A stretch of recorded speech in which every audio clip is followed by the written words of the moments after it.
Eu vou trazer aqui agora, meninos, eu já volto com vocês, né? Enquanto eu tô chamando o nosso time aqui nas redes sociais, né? O que eu vou contar para vocês agora? Posso caminhar aqui? Valeu, Edu, só pra gente ter aqui a marquinha do bastidor aqui atrás, na hora que para inclusive o nosso time das redes sociais poder cortar e separar e deixar as informações em todos os canais mais acessíveis, porque uma população bem informada, gente, ela é capaz de identificar essas ciladas quando elas aparecem, né?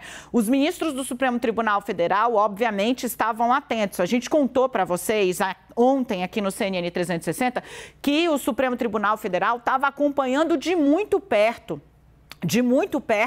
essas ocupações desses grupelhos radicais com pauta golpista em rodovias pelo país. À noite, quando explodiram as imagens, os filmes, os registros de policiais rodoviários federais congraçando, celebrando, dizendo que estavam lá para atender aos militantes, que os militantes eram seus patrões e que estavam ali para ajudar, que a ordem era não fazer nada. Quando os ministros do Supremo Tribunal Federal foram invadidos por essas cenas, eu comecei a procurar integrantes vocais da corte para entender como é que estava batendo lá, né? E, bom, a palavra é uma só. A atuação da PRF, me disse um ministro, é uma palhaçada. Foi nesse ambiente de indignação interna, né? Com a capitulação de uma instituição de Estado. E, gente, a capitulação foi flagrada. A PRF precisa investigar e punir quem, na hora da escolha óbvia entre defender a lei e a ordem e defender militante radical com pauta golpista, decidiu ficar com militante radical com pauta golpista, né? Esse clima de indignação diante dessas imagens, né? E da certeza de que estava se espalhando na sociedade por meio da cobertura da imprensa e das redes sociais, de que era inação diante dessa ocupação de novo, né? Chegaram a ser 400 rodovias paralisadas no país.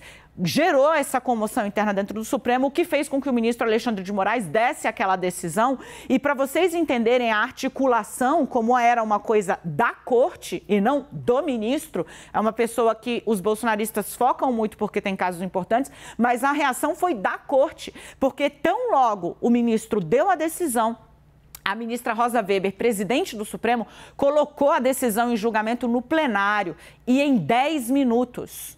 Isso já passava de meia-noite, né? Para tarde, né? Em minutos, houve maioria do Supremo dizendo sim, se a PRF não agir, que o diretor-geral seja preso em flagrante por inépcia, né? O que aconteceu ontem, gente, eu vou descrever aqui mais algumas reações com outros integrantes do Poder Judiciário, né?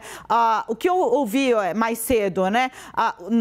Eu não creio que essa questão vingue, porque os governadores que não fizerem nada vão passar como omissos. Todos eles atenderam ao chamado. Caiado, Zema, colocou na rua um vídeo dizendo a eleição acabou, agora é cumprir a lei, né? E mais, né? Nós sabíamos que alguma coisa viria, sabíamos que não haveria por parte de uma ala do governo uma atitude de estadista, mas o que estamos vendo é uma articulação digna do dique vigarista.